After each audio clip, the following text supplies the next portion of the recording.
you. YTV Justice, VTR 1740, Part 1, Take 1.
So whose idea, Daddy?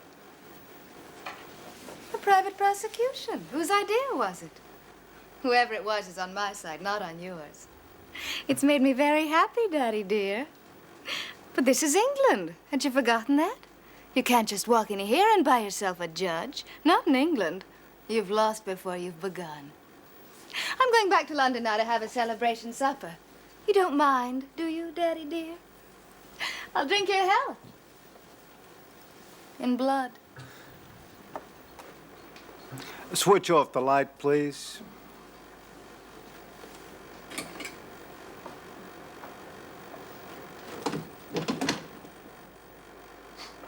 And Mr. Ronce's father was a great philanthropist. He built a magnificent hospital, way ahead of its time. May we return to the case, Mr. Girton? I think it always helps to know the personal background, especially when the person in question is a millionaire. The case, Mr. Girton. Yes, of course, Mr. Ronce.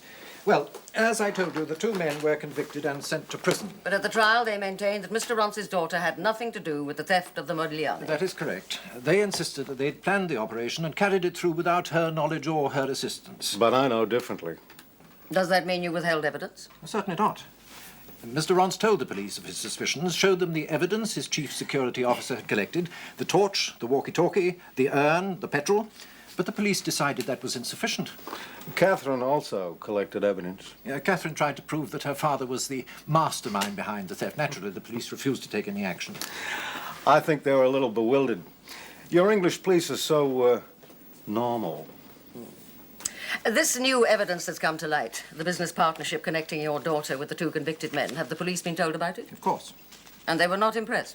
Well, they think that there's a private vendetta between my daughter and me, and they want no part of it. As far as they're concerned, the two men admitted stealing my Modigliani, and they swore that my daughter had nothing to do with it.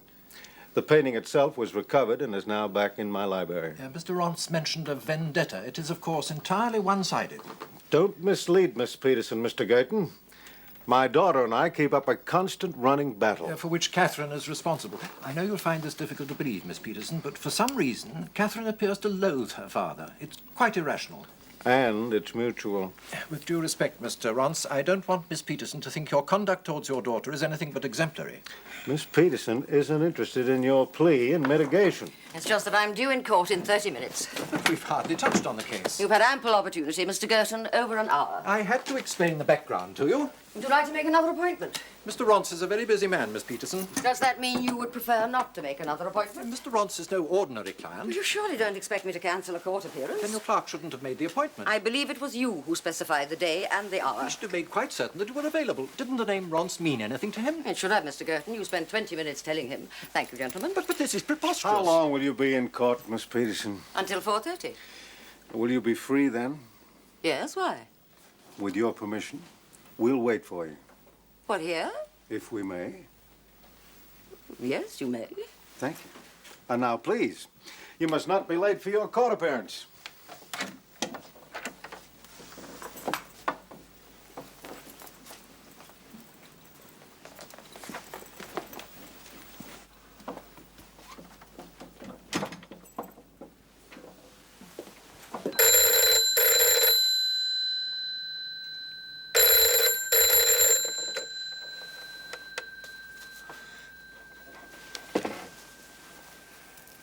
Yes?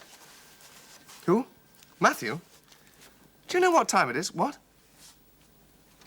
Where are you? But no, hang on a second. I want to get the number.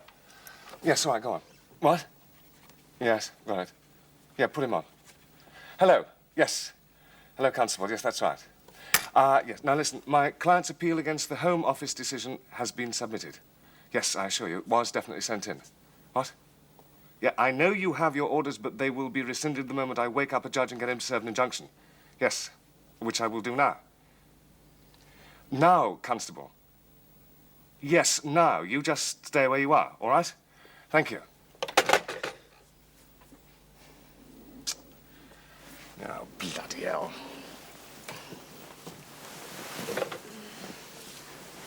Who was that?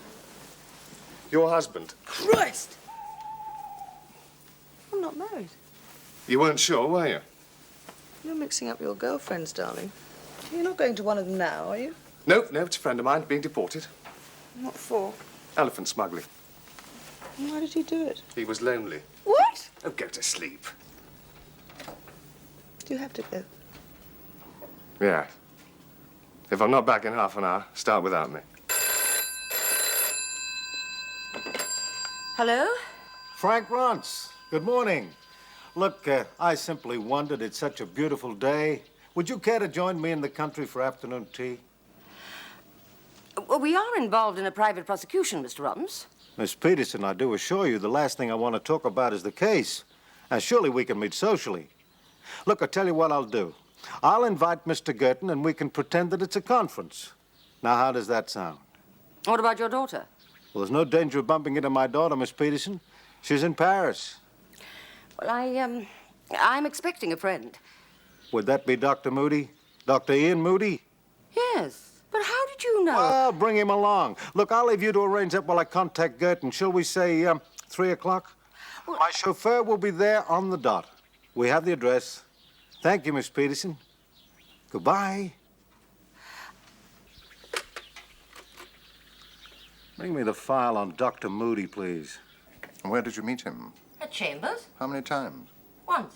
And he's invited you to tea? Yes. Why? Perhaps he likes me. You're not supposed to paint the glass. You do it then. What? These clothes? He's invited you as well, and he doesn't even know you. You could have said no. Wasn't given the chance. Besides, I'm curious. You go. I'll go home. I've got some work to do. You're being broody, Moody. Anyway, it might be fun. And where does he live? Wasn't given the chance to ask that either. Oh, it's probably somewhere in the depths of Devon. Well, that'll be nice. We can have clotted cream for tea. What's he like, anyway? For a millionaire, he's quite attractive. Well, I suppose I might as well come. The grounds are magnificent. Thank you. Don't you think so, Ian? Oh, yes. And your house is most impressive. Are you glad you came? I'd have preferred it if Mr. Girton had been present. Well, I could hardly insist, Miss Peterson, not with a temperature of 103. What's wrong with him? Oh, an infection. Would you like some tea? Thank you. That will be all, Walter. Thank you, sir. Do you take milk? Please. So do I. What brought you to England, Mr. Robbins? I consider it the most civilized country in the world. Doesn't it present problems from a business point of view? All my interests are just a telephone call away. I believe you have a son, Miss Peterson. How do you know that? Oh, someone must have told me. What else were you told? That you, like Dr. Moody and myself, are unattached. You're divorced? Twice over. I'm one decree absolute ahead of you. Oh, they both wanted to run the marriage as a business. Regretfully, they took out more than they put in, so both partnerships were dissolved. I know the feeling. I know you do. And how is Mr. Elliot? You seem to know a great deal about us, Mr. Rons. Oh, it's just that Mr. Elliot has stayed here once or twice as a weekend guest of my daughter. He's a very good barrister, I believe. Yes, he is. But unlike you, he will never make a judge. I'm not even a QC yet. Next time. perhaps. What makes you think James won't make a judge? Oh, he has a conscience. And it can never be eradicated. It goes back too far in time. Typical of the Celtic race. I'm a Celt, Mr. Rons. I know. Is there anything you don't know? Very little. How do you do it, Mr. Rons? With mirrors, Miss Peterson. It's blatant discrimination. It's the law. It's bloody nonsense. Possibly. Why should he be deported just because he's Indian? He is being deported because his time is up. Matthew, you knew perfectly well when you came here to study that you would have a maximum of 4 years before returning to your own country to do the job you trained for. The taxpayers keep me at university for 4 years. I graduate, and just when I'm about to be of some use to the community, the establishment throws me out. If he was English, they'd call it the brain drain. But as an alien, the Home Office are shoving him down it. No one will give him a job until it's definite he can stay. And I can't stay unless I've got a Yes, job. I know. Look, it didn't help matters, you being late sending in your appeal. If he was Italian or French or German, he could stay forever. Just because he's Indian, we stand a good chance of spending the rest of our lives apart. Right. If you married my sister, no problem. She'd be your responsibility. The state wouldn't bat an eyelid. Why the difference? There's no sense in it. Because as far as the establishment is concerned, women are still second-class citizens. You and my sister could live happily ever after. But Jean marries me and gets deported. Jean is not being deported. Oh, no? I have a choice between my husband and a sick father. How is he? He won't get better. Just older. I'll need medical evidence for the appeal. I'm beginning to think there's no point. Oh, come on. There's always a point and there's always a chance. All right. What other country would serve a deportation order on you, then let you telephone a barrister in the middle of the night who, in turn, wakes up a judge in order to get an injunction to allow you to stay? For a few more days? Every little helps. Oh, sorry. No, don't go, Harriet. I'd like you to meet two friends of mine. This is Jean and Matthew Patel. Harriet Peterson. How do you do? Jean and I have known each other since I was that high. Well, James was never that high. He was born 6'1" with a full command of the English language. Pompous little brat. Are you referring to me? I thought he was confessing. Matthew's helping to teach here. Yes, provided James wins my appeal to stay. Then I wish you both luck. Well, we'd better be going. Jean? See you at 8 then. Yes, right. 8 o'clock. Don't be late. You know the way, don't you? Bye-bye. Fine. Well then, Peterson, what can I do for you? Ian and I had tea on Sunday with Frank Rons. Really? He said he knew you. Yes, we've met once or twice. What do you make of him? Not much. Why? Well, can you think of any other father who'd go to all that expense and trouble to put his own daughter behind bars? Yes, if she stole his £100,000 Modigliani. Yes, if she did, but as I understand it, the painting belonged to her anyway. Not according to her father. Her father is a liar. And his daughter? He's a liar, too, which is hardly surprising considering the setup. That's what I wanted to ask you about. What exactly is the setup? If they dislike each other so much, why on earth does the girl go on living there? Money? Under the terms of her grandfather's will, she doesn't inherit until she is 25 years old, and only then on the condition that she's still living with her father at the time. I take it her mother had no say in the matter. Well, Mummy's interests were devoted to the more material side of the divorce settlement. Ronscott held of the child as a bargaining weapon. As it turned out, his wife, the second, didn't actually waste much time bargaining. I can't help feeling a bit sorry for the girl. Don't bother.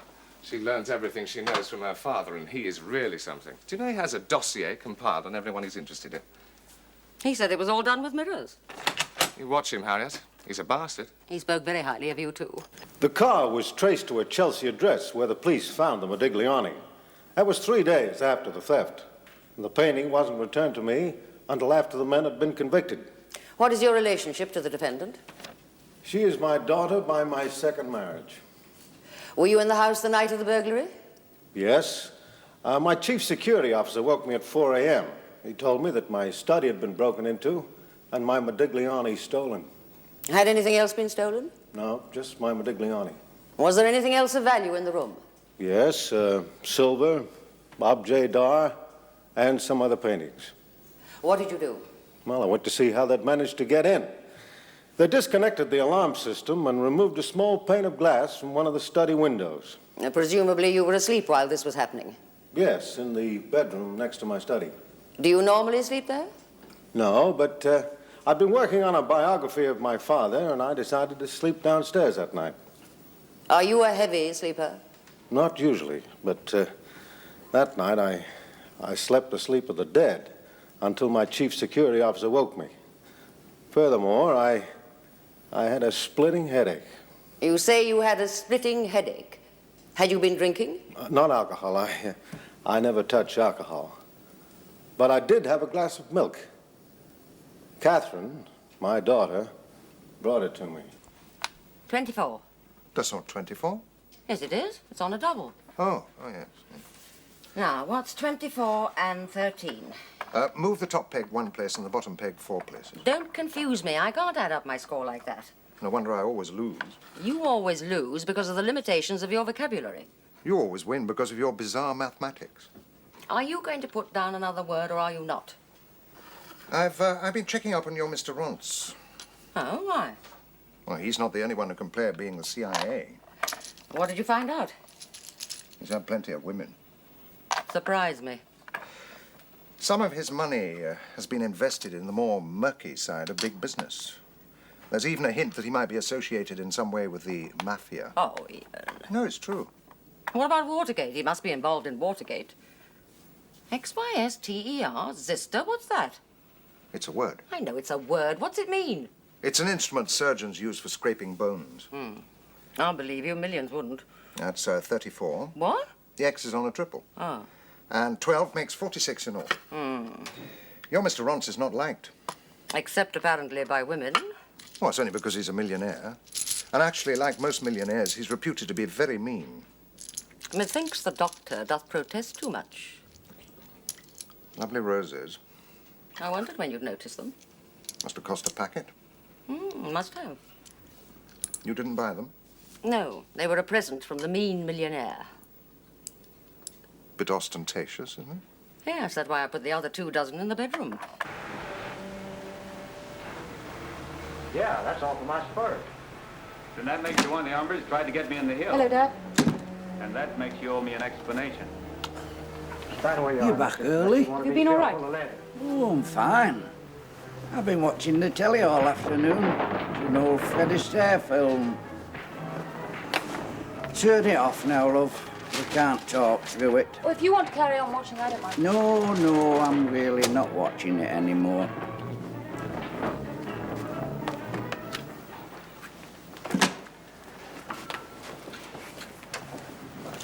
Well, Matthew, how did you go on? Oh, I think James knows what he's doing, Pop. Aye, clever boy, he always was. Lucky for you, Jean's kept in with him, eh? I suppose so. The more I see of English law, the more I understand why you need so many lawyers. Matthew, love, don't start that again. I'm not. The law must be treated with proper respect, Matthew. Otherwise, where are we without the law? I told you. Didn't I tell you time and time again, get that application off in time. You can't treat these people casually. These people, what about the way they're treating us? Now who's starting? Anyway, don't you worry, Dad. It's all in hand. We've got the right people on the job. The famous James? We're meeting James at 8 o'clock. Mrs. Thompson promised to be here by 7:15. Don't worry about me. I'll be all right. I'm sure you will. All the same, we're not leaving till she's here. I'll get your supper. Do you want anything, Matthew? No, thanks. Not for me. Smoke if you want, Matthew. Don't worry, it won't bother me. I'm feeling a lot better. I know you like a smoke. Thanks, Pop. But I'm trying to give it up. You mustn't encourage me. It's gonna be all right, isn't it, Matthew? I mean, honestly. Tell me honestly. It'll be all right. I wouldn't like to think, you know, I was a burden. I wouldn't like to think I were keeping you apart.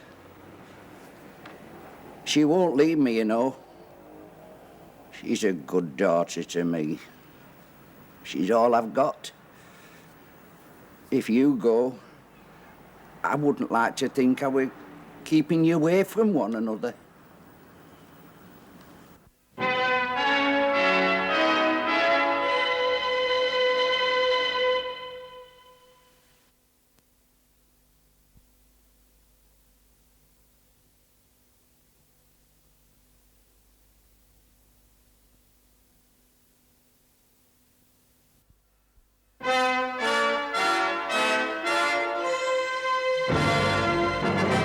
convicted men swore in the previous court, as they will swear in this court, that your daughter was not involved in the theft of the Modigliani, yet you continue to insist that she was. Yes. Your daughter will swear that she was neither an accessory before nor after the event. She was not only an accessory, she masterminded the entire operation. In your opinion? There is the evidence. Evidence the police considered insufficient. Tell me, do you love your daughter? No. If you had loved her, would you have brought this private prosecution against her? Well, that is a hypothetical question. Well, let us examine the so-called evidence against your daughter. Now, the two convicted men had been weekend guests of yours on 2 occasions. They were my daughter's guests, not mine. On the second occasion, I wasn't even present. Well, the two men will tell this court that on the second occasion they inspected your burglar alarm system and concluded it wasn't foolproof. So they decided, as a prank only, to return on a later occasion to prove it wasn't foolproof. This was the reason they broke into the house and borrowed the painting. But at no time did they take your daughter into their confidence. It wasn't a prank.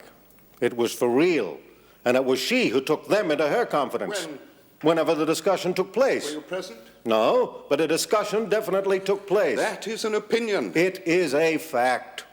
Tell me, does being a millionaire give you certain privileges denied to us ordinary mortals? Depends what the privilege is. The privilege that when you express an opinion, it automatically becomes a fact. A discussion took place. I know. But you don't know. I disagree. Whether you disagree or not is irrelevant. We're not here to listen to your opinion. And opinion it is. Mr. Ritson? My lord, now you say your daughter brought you a glass of milk. Which was drugged. She'd put some sleeping powder in it. Oh, you noticed the taste was different? If I had, I wouldn't have drunk it. Perhaps you noticed some powder at the bottom of the glass. No. Perhaps you had the residue analyzed. No. I rather get the impression that this is yet another of your opinions, Mr. Rons. Mr. Patel, at the time of your marriage, did you have any reason to suppose that you only had a short time to remain in this country? Technically, perhaps. But I had been led to believe that the terms of my residence permit were variable. Variable on what grounds? Well, for instance, that I had qualified here as a teacher and wished to offer my services in this country. I had understood that you had a shortage of teachers, especially in London. So that when you married, you had already assumed there would be no objection to your remaining in this country? Exactly. If you had thought that you might be forced to return to India, would you still have asked your wife to marry you? I was in love with her, of course. But there wouldn't have been much point if we were going to be separated. Separated? I couldn't ask her to abandon her father. Also, I knew that Jean had no wish to live in India. For one thing, the heat doesn't agree with her. But you had discussed the possibility of returning to India? In general terms, yes. But we had decided that it wasn't what either of us wanted. It was not what you wanted, Mr. Patel? Both of us. But you're saying, aren't you, that you yourself had no wish to return to your own country? I'm saying only that I would have preferred to remain here, to do here the job that I had been trained for, teaching. So you wish to avoid returning to India? Not avoid, no. But I did wish to remain in this country. Is that why you married your wife, Mr. Patel?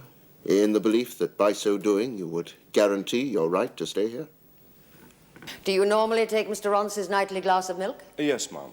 But you did not do so that particular night. No. Why was that? On my way to the study, Miss Catherine came out of the drawing room and said she'd take the milk in to her father. And did she? Well, I didn't actually see her go into the study.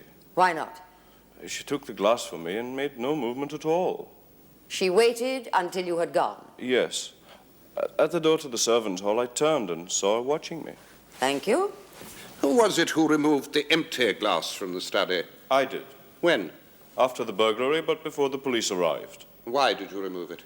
I saw the dirty glass and, well, it seemed a natural thing to do. What did you do with the glass? I washed it and polished it.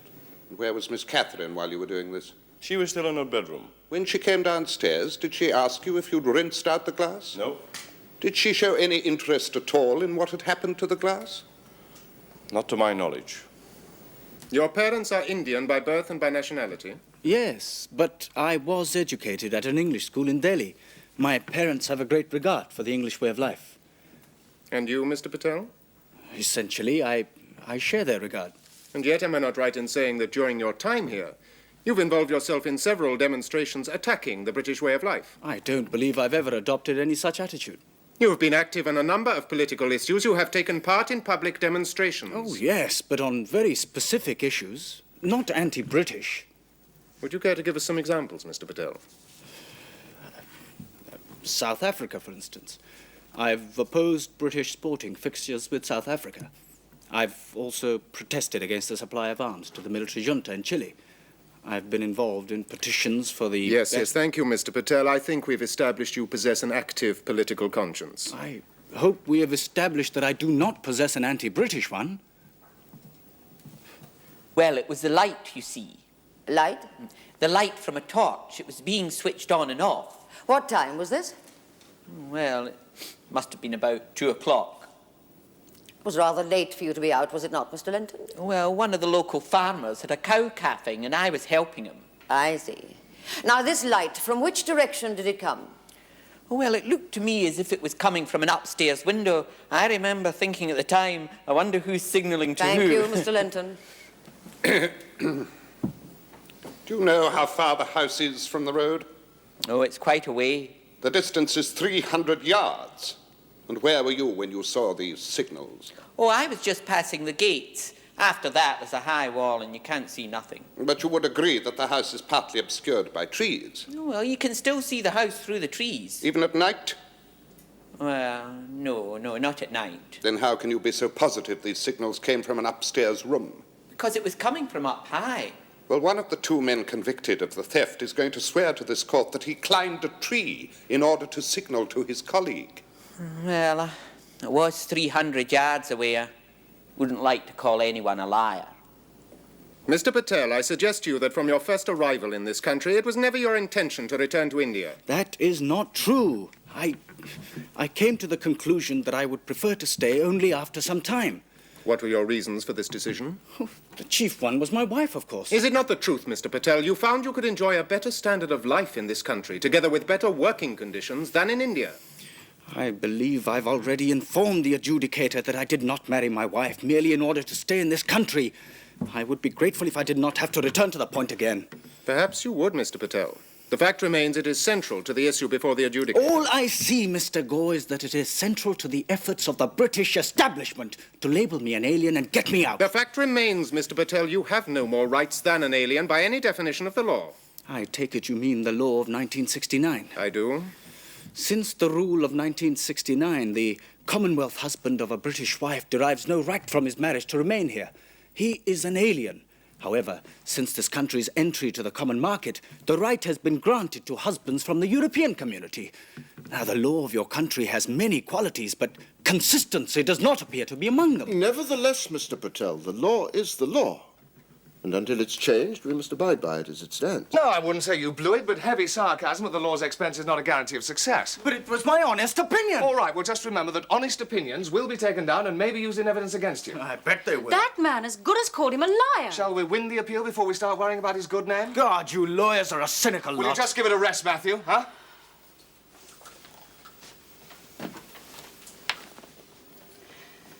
What do you think, James? Is there a chance? Yes, of course there's a chance, huh? I just wasn't too optimistic about that crack from Roberts. The law is the law is the law. Make one exception and they'll all be in. Weybridge, teeming with the devils. Look, it's a question of whether we can make out a better case of hardship than the others they have turned down.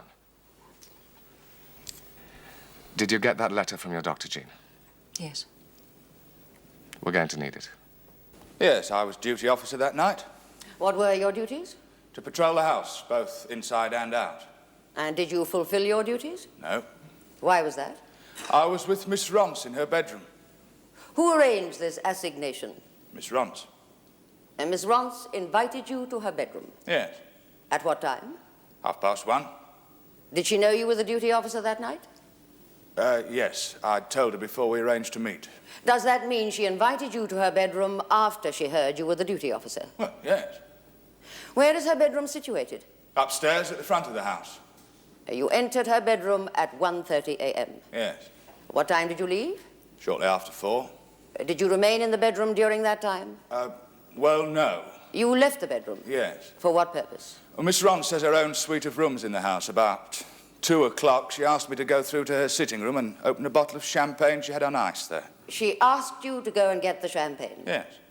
How long were you out of the bedroom? A few minutes. When I came back, she was closing the curtains. Miss Rance was standing by the window? Well, yes.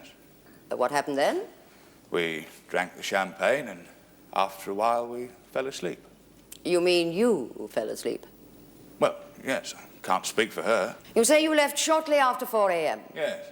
You awoke at that time? No, Miss Rance woke me. She said something was happening downstairs, said you could hear shouting. In other words, you were asleep in Miss Rance's bed while the Modigliani painting was being stolen? Yes. And you were there at Miss Rance's invitation? Yes. Thank you. Was this the first invitation you'd received from Miss Rance? No. There had been other occasions when you'd visited her bedroom. Yes. How many occasions? Oh, 5 or 6. But perhaps this was the first invitation you'd received on a night when you were duty officer? No. No. So nothing very sinister about that. Was this the first time you'd drunk champagne in the bedroom? No. Was it the first time you'd gone for the champagne? No. Now, you said she was standing by the window when you returned. Yes, she was closing the curtains. A breath of fresh air, perhaps? Was she holding a torch? No. Did you see a torch anywhere in the room? No. Thank you. Mrs. Patel, how long is it since your mother died? 2.5 years. And since that time you've cared for your father single-handed? Yes. Have you had any help, domestic or financial? Oh, none at all. My father didn't qualify for an attendance allowance.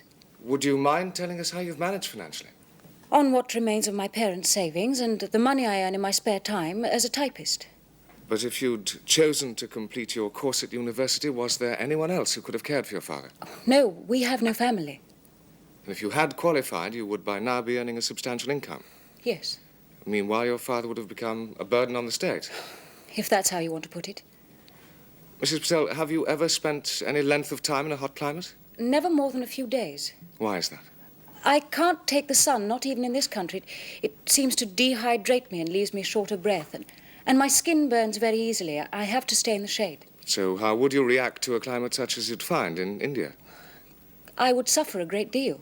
And so I checked the garbage can and found a flashlight and part of a two-way battery-operated walkie-talkie. It had a range of 25 yards. Would the men have needed a walkie-talkie to communicate with each other? Yes, but it's my belief that Miss Rance used the walkie-talkie. We are not here to listen to your belief, Mr. Kelly, only your evidence. Miss Peterson? My lord, what happened the next day? The next morning at 11 a.m. precisely, the telephone rang and Miss Rance picked up her bedroom receiver. Now, as Mr. Rance's chief security officer, part of my duties is to monitor all telephone calls. I heard a man at the other end say, "All quiet on the Western Front." Immediately, Miss Rance replaced her receiver, and the man who was calling her hung up as well. What else did your inquiries reveal? The two men, now serving 18 months in prison for stealing the Modigliani, were friends of Miss Rance, and the three of them had gone into commercial partnership. She had paid £15,000 into the company, and her two partners cannot withdraw this money without her permission. Thank you. Now, Mr. Kelly, were any fingerprints found on this walkie-talkie and this flashlight? No, no fingerprints. Were you able to trace the caller who said all quiet on the Western Front? No, I was not. Is this partnership in which Miss Rance is engaged a legitimate business activity? Yes, as far as I know. Did you inform the police of these American-style inquiries of yours? I did. I gave them a 6-page memorandum and followed it up with a 2-page memorandum. And what was their reaction to this multiplicity of memoranda you kept inflicting on them? They decided there was insufficient evidence to charge Miss Rance. I can well understand why. Miss Peterson? No re-examination.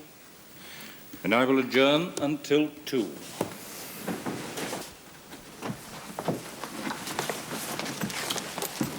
Well, if it hadn't been for you, Miss Peterson, I think I would have fallen asleep. Your English court procedure is so elegantly boring. It is somewhat less frenetic than yours. Would you care to join me for lunch? Thank you, but I have to get back to Chambers. Perhaps dinner? I have a prior engagement. With Dr. Moody? Yes, Mr. Rance, with Dr. Moody. Where are you eating, Mr. Rance? I'm not. Oh. And the verdict? This afternoon, probably yours. Likewise. You know, if there's any justice, it's not Matthew should be deported, it's Frank Ross. Now, why hasn't he been? He's not married to an English woman? Not married to anyone at the moment. No. Still, all he has to do is whistle. His daughter's just the same. And did you answer her whistle? Yes, and it was carried from the field. How come? I got trampled on in the rush. Is Daddy whistling in your direction? Beginning to puff out his cheeks. Watch him, Harriet. He's a villain. Hearsay, Mr. Elliot, hearsay.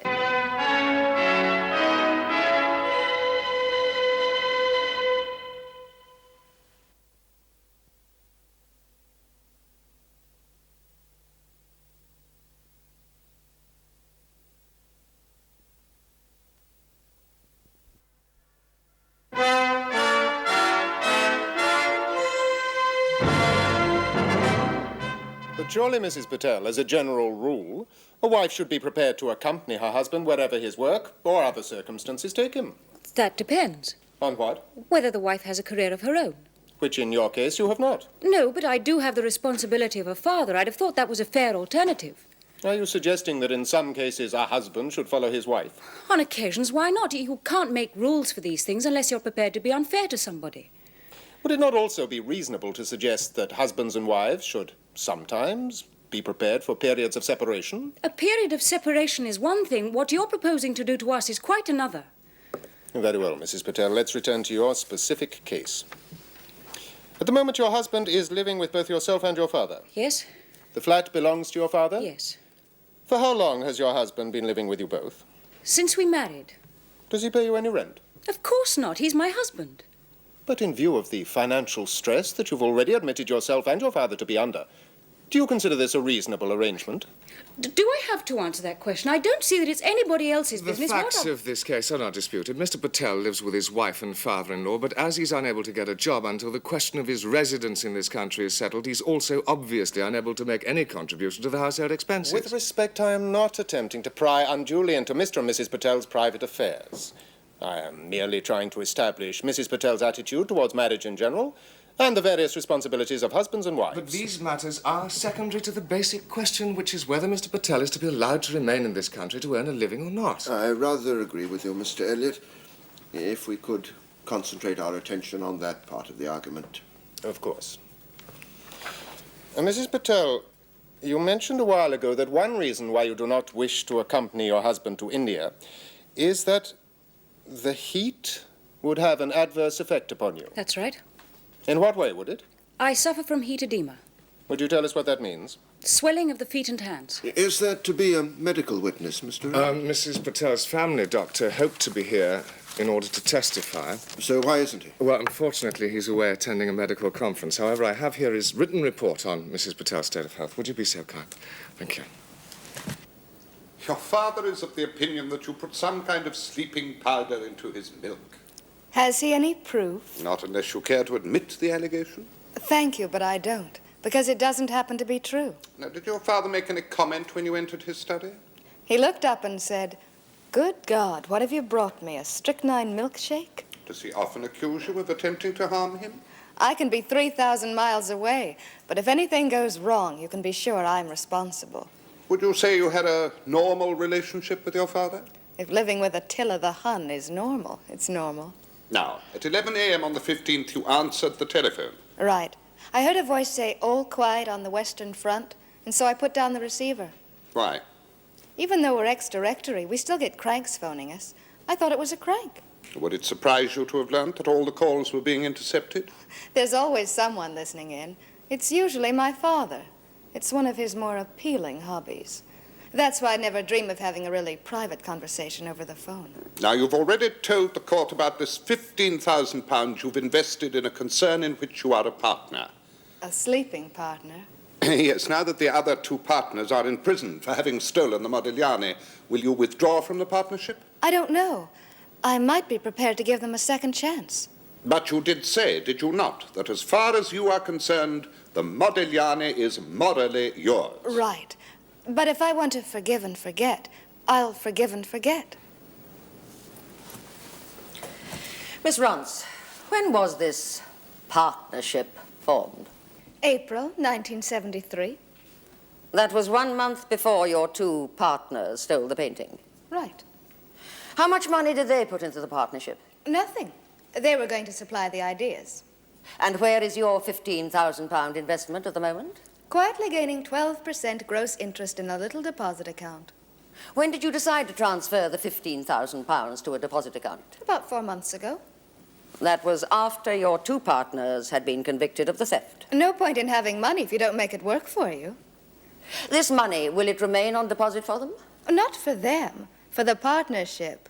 Until they are released from prison. Unless I change my mind. Do you think you might change your mind? I might. Won't that upset your two partners? It's my money. Yes, Miss Rance. But I suggest it would have become their money on the successful completion of the theft. Why should I pay someone £15,000 to steal my Modigliani? In order to score over your father. Am I right? Wrong. I presume I would be right in saying that his dislike of you is equaled only by your dislike of him. That I would agree with. Just how strong is this feeling of animosity between you and your father? It borders on the paranoid. Then why do you remain with him? Because of my grandfather's will. I can't leave my father until I'm 25 without his permission. Neither can I marry. That is, if I want to collect my share of the inheritance. Have you wanted to marry? Twice. Twice he's refused to let me. Even without that inheritance, you're not exactly poor, Miss Rance. Thanks to my grandmother's will, no, I'm not exactly poor. So you could have married? Love isn't everything. But hatred is? Where my father is concerned, yes. Was the Modigliani his favorite painting? It became his favorite painting. Became? Will you explain that, Miss Rance? In my grandfather's will, he stipulated that I was to have a choice of any of his paintings when I became 21, provided my father didn't object. And which did you choose? My favorite, the Modigliani. Did you make that choice because you knew it was your father's favorite painting? It was my favorite painting, which then, surprise, surprise, became my father's favorite painting. And he would not let you have it? No. Can you remember the date when you made your choice? On my 21st birthday, January 29, 1972. I have here a magazine dated October 1971. Your father was asked... I never read the article. Were you present in 1968 when your grandfather's will was read? I was. This is the exact wording. To my son, Frank, I leave all my paintings, including his favorite Modigliani. I don't remember that. Maybe I switched off. Wills can be very boring. Two separate witnesses have testified that the Modigliani was your father's favorite painting. Bully for them. But you swear you did not know. If it'll help you, I'll swear it in 3 different languages. Your father's chief security officer has said that he found a small urn in the boot of your car. It was for the ashes of my cat. It was for the ashes of your cat. I'm a sentimentalist. Also in the boot of your car was a gallon can of petrol. So what? I always carry a spare can.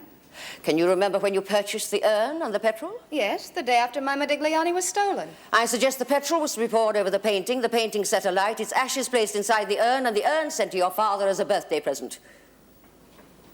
You don't find the suggestion monstrous? Not at all. It appeals to my sense of humor. You consider the burning of a masterpiece of art and its ashes placed inside an urn amusing? If it really was my father's favorite painting, yes. Why?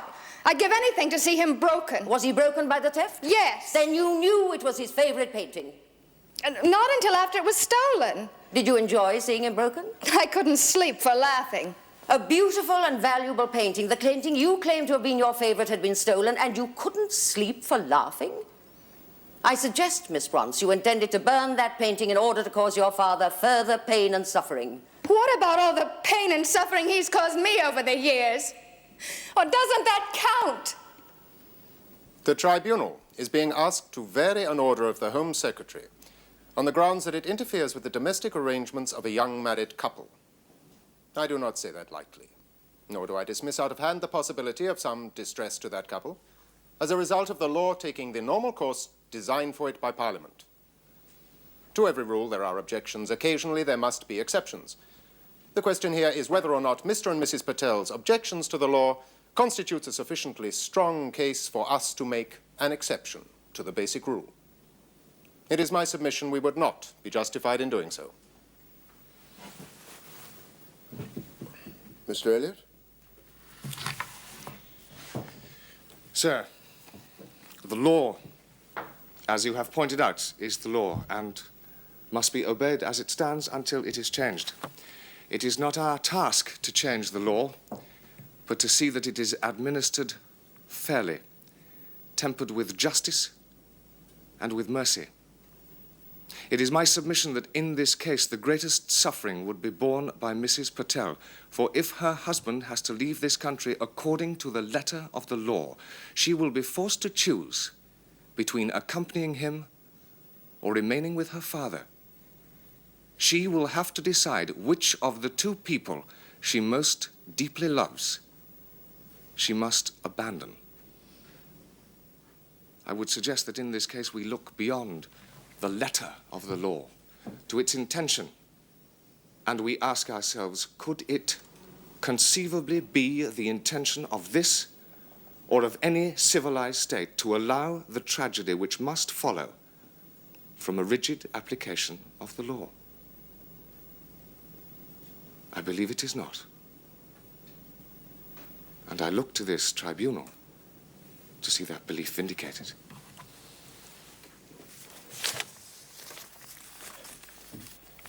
I've listened to both sides very carefully. Both Mr. Elliot and Mr. Gore have presented their respective views with clarity and concision. It's never easy to reach a decision which is going to affect the lives of the individuals who find themselves before this tribunal. And in this particular case, which we are considering today, I find it more than usually difficult. I might even say painful. However, I have reached my decision, and I will announce it now. I've been greatly impressed by the arguments put forward by Mr. Elliot as to the hardship that Mr. Patel's return to India would inflict one way and another upon his wife, and I greatly admire the sense of duty which she has shown and continues to show towards her invalid father. In view, therefore, of what I have seen and heard, I have decided to allow this appeal. The parties will receive a written record of my judgment in due course.